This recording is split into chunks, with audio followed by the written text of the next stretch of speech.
Bonjour. Le discours que le président de la République vient de prononcer au Mureaux sur le séparatisme peut être lu de deux manières. La première est plutôt rassurante.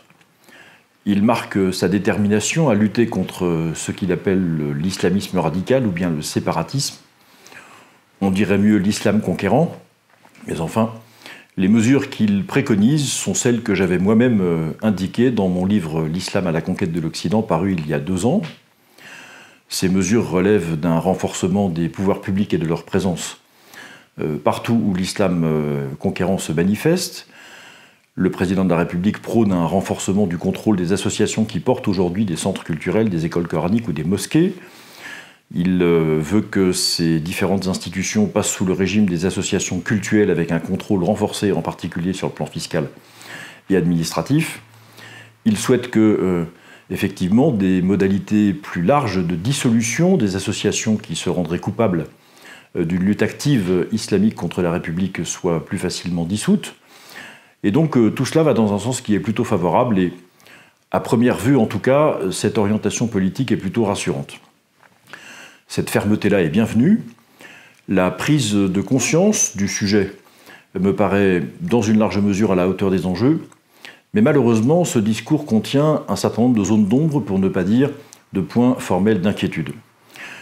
Le premier est que la volonté d'encadrer l'islam de France, de faire de la France un pays phare en termes de compréhension de la civilisation islamique et de l'islamologie, ne fait en apparence que renouer avec ce qui fut pour notre pays une très grande tradition universitaire, assez largement abandonnée au cours de la deuxième moitié du XXe siècle. Cela étant, il faut voir aussi dans cette orientation, avec d'autres choses, une vraie volonté d'installer le multiculturalisme comme le modèle de référence de notre civilisation, de notre pays. Évidemment, ça ne peut pas être acceptable. Il y a une ambiguïté terrible à vouloir former des imams musulmans dans un esprit qui est compatible avec les valeurs de la République, parce que, je le répète et je le redis, la doctrine même, le cœur même de la doctrine de l'islam n'est pas compatible en elle-même avec la manière dont la République veut vivre et avec les valeurs, j'y mets des guillemets parce que je ne sais pas très bien ce que ça veut dire parfois, avec les valeurs que la République veut elle-même propager. Cette ambiguïté a empêché l'émergence d'autorités musulmanes, qu'elles soient spirituelles ou intellectuelles dans notre pays, au cours des 15 dernières années. Il n'y a pas de raison que les choses se passent différemment à l'avenir. Derrière cette interrogation se trouve également cette volonté d'encadrer de manière plus ferme les écoles hors contrat et l'enseignement à domicile. On connaît bien cette difficulté, ce problème. Souvent, le législateur ou le pouvoir exécutif dans notre pays, depuis une quinzaine d'années également, a voulu renforcer le contrôle sur ces écoles au motif de lutter contre cet islam conquérant et d'éclaircir d'une certaine manière, ou d'éclairer plutôt, des zones ou des territoires un peu ombragés, au mauvais sens du terme s'entend.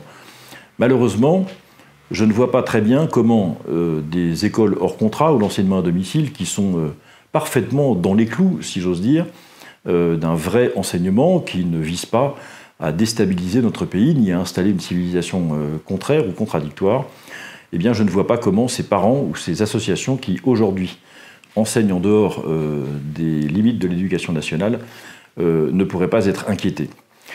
J'apprends, troisièmement, que le président de la République envisage de porter devant le Parlement un projet de loi renforçant la loi de 1905. Ce sont ses propres termes.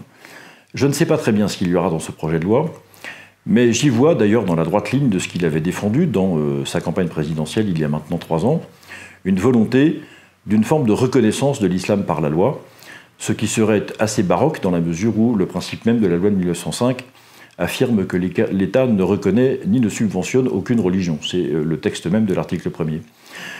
Donc derrière toutes ces mesures de fermeté, cette volonté de structurer une religion, je parle de l'islam, qui se prête mal à la structuration, il y a, je pense, d'abord des intentions qui sont louables, et je ne peux pas les remettre en cause, mais je crois qu'il y a aussi quelques dangers pour l'unité de notre civilisation, le peu qu'il en reste, ou en tout cas la capacité de la reconstruire à terme, et surtout la défense de nos libertés fondamentales. Je ne vois pas en effet comment on pourra mettre à l'écart ou préserver d'un certain nombre de contrôles renforcés, d'un certain nombre de chartes de valeurs, de dispositions qui ont été annoncées par le chef de l'État ce matin, mettre à l'écart de ces dispositions, de ces volontés, des gens qui sont pleinement respectueux de notre civilisation, de nos institutions et des modes de vie qui nous sont chers. Je prends l'exemple qui a été ce matin évoqué par le chef de l'État de manière très ferme sur la question des subventions par la puissance publique, que ce soit l'État ou les collectivités territoriales, d'un certain nombre d'associations.